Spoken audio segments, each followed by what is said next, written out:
Namo Narayana and welcome back. We are working our way through the Sata Sloki by Adi Shankara. We're starting today with verse 11. There are two paths open to man in this world, the path that leads to fulfillment of worldly desires and the path to liberation.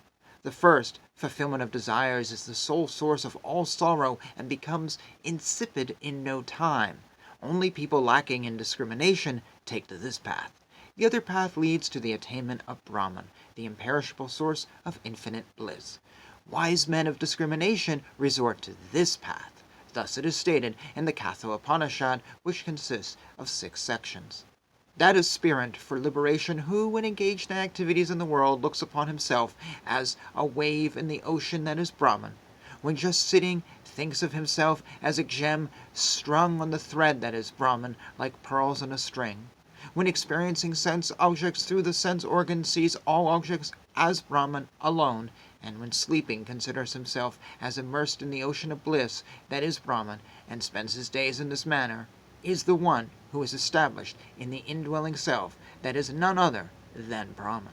The person who, having first attained from the Guru and the Scriptures the intellectual knowledge that the self is, like the sun, neither a performer of actions nor the enjoyer of the results thereof, realizes the same as an actual experience, sees this entire universe constituted of names and forms as the gross body of the self, or Brahman.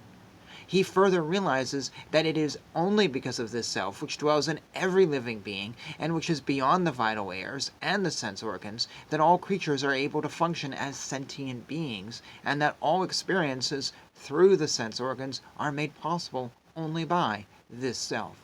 Such a person has his mind always fixed on the Supreme Self, while transacting in the world. The essential prerequisite for the dawn of self-knowledge is dispassion. This is of 2 kinds, according to sage Patanjali's Yoga Sutras, namely, inferior dispassion and superior dispassion. The former arises as a result of the realization that attachment to one's house, friends, sons, possessions, and the like culminates only in sorrow. The second type of dispassion arises from discrimination between what is eternal, namely the Atma, and what is perishable, namely the body-mind complex. When this superior dispassion arises, all worldly objects and pleasures become as revolting as vomit. One who has attained control over the mind as a result of such dispassion is fit to renounce the world. This renunciation not only means leaving his home, but also giving up attachment to his body. A person who has realized that the notions of I-ness in the body, or identification of oneself with the body, and mindness in persons and things connected with him, are the real cause of all sorrow, does not seek to attain happiness from external objects, which would only bring sorrow. One who looks upon the perishable body as himself suffers from diseases of the body and the adverse actions of others, which affect only the body and not the self. Such a person considers the loss of his wife or son or wealth as a great calamity, but remains unaffected when his enemies die. It follows that the only way to avoid sorrow is to give up identification with the body and attachment to relations and possessions. A person who has come as a guest to another house and who intends to go back to his own house very soon is not unduly affected by what happens in the house to which he has just come as a guest. So also, a person who, though living in his own home, is free from all attachment, does not participate in the joys and sorrows in that home, realizing that everything in this world is transient and subject to perpetual change, like the clouds, and that what is destined to happen will happen. He therefore remains free from all striving, forgetting what is pleasant and avoiding what is unpleasant. Just as a snake discards its slough and moves away, the aspirant should leave home, freeing himself from attachment to family and possessions. Just as a traveler resorts to the shade of a tree on his way for a short rest and then proceeds on his journey, the aspirant may remain in the body without attachment to it. He should seek as food only the fruits which have fallen of their own from trees, and should take just enough to satisfy his hunger. In order to maintain union with his self, which is bliss itself, he should completely give up identification with his body-mind complex. At first, desire for sense objects arises in the mind of human beings. Then the mind wishes to attain those objects. It tries to experience the desired object through the appropriate organ of sense or action. If it does not succeed in getting the desired object, anger arises. If the object is attained, then the intense desire to protect it from being lost, which is known as greed, springs up.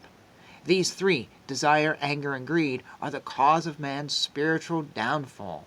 The wise man should get rid of these three by concentrating his mind on the self and not allowing it to go in search of sense pleasures.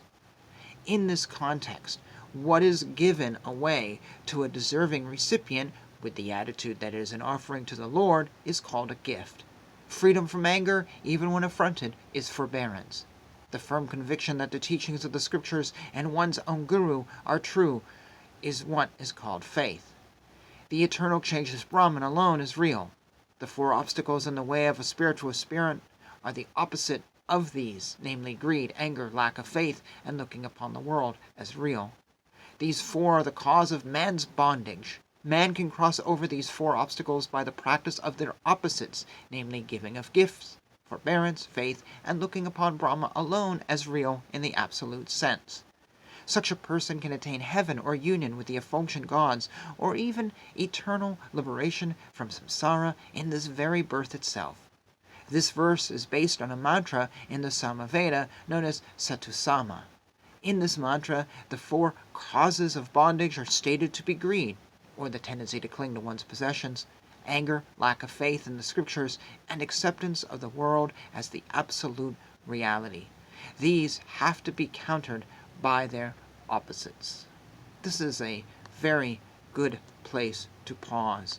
Last little bit is really, really interesting for so many reasons. It says so clearly, man's bondage, greed, anger, lack of faith, and looking upon the world as real. It's really interesting how you see him writing this, and here it is 2,000 years later, plus, and we don't change so much. We think we change. We think we're civilized today. We think life is better. We live in these big cities with these tall buildings. We do things that Adi Shankar likely could never have imagined. Yet, on some level, we have not changed at all. We just have better clothing and better stuff. But we are still plagued with greed. Greed is going to destroy this civilization. I'm not going to get into this, but I truly believe there are some truly evil, greedy people who will do whatever they can to have their stock portfolios go through the ceiling, even if it destroys civilization. And they're looking to do that. Anger, there's so much anger in this world. And they're angry for many reasons, sometimes very, very good reasons, actually, but sometimes not good reasons. Lack of faith. Oh my gosh. You know, they say the world is more spiritual now than religious. You know, that's the thing. I'm spiritual but not religious. You hear that all the time. And they literally have shown how Christianity is on the decline in membership, but yet we have self-help sections and Eastern New Agey stuff, churches that spring up that aren't Christian, groups that spring up with gurus, metaphysical stores. Every city has an... I can think of one city now that has a population of under 4,000, and it has a metaphysical store. So religion isn't dying. We're just changing the way it is. The funny thing is, when I look at this, I find a lot of people who really have a lack of faith. They talk about religion, but they really don't talk about God. They really have no faith. Really, they don't. They go crying, oh, there's whatever, at the least little, the drop of a hat, as they say. When the bug came and we were all in lockdown a few years ago, I knew so many Christians who were like, there's no God in the world, God is laughing at us. I'm like, how can you say that? That literally goes against the scriptures, that there is no God. And I thought you went to church every weekend. And they're like, no, I'm done, I can't, there's no God, this is it. I never once thought that. I never thought that God was laughing at us, took a back seat, went, okay, it's up to you folks, go for it, you know. No, but they lost their faith because they didn't really have it. And the last one here, he says, is the other bondage is looking upon the world as real. So this is very Buddhist, and I'm not going to say that this is shared by a lot of religions necessarily, but certainly if we see the world as real, it can pervert our mind in some way. It can make us materialistic. I think that's the word I'm looking for. Anyways, my heater is just turned on. You may have heard it. And I find my mind just sort of like in this state of just no thoughts are coming. It's just like, oh, as you begin to go through this, there's just this settling of thoughts. And so instead of just rambling, I'm just going to cut this video here. Feel free to put your thoughts down below. This is a really good bit that I'm reading by Shankara. This is really interesting to me. I'm only pulling out, and then the last video too, like one little bit, and there's so much here. I welcome you to start a conversation about the 9 or 8 other verses that I'm ignoring. And please do. Actually, please do. And I'm open to every thought. I welcome it all. Links, videos, anything you got. I love it all. So until next time, thank you for hanging out with me. Hare Krishna, Krishna Krishna, Hare Hare, Hare Rama, Rama Rama, Hare Hare.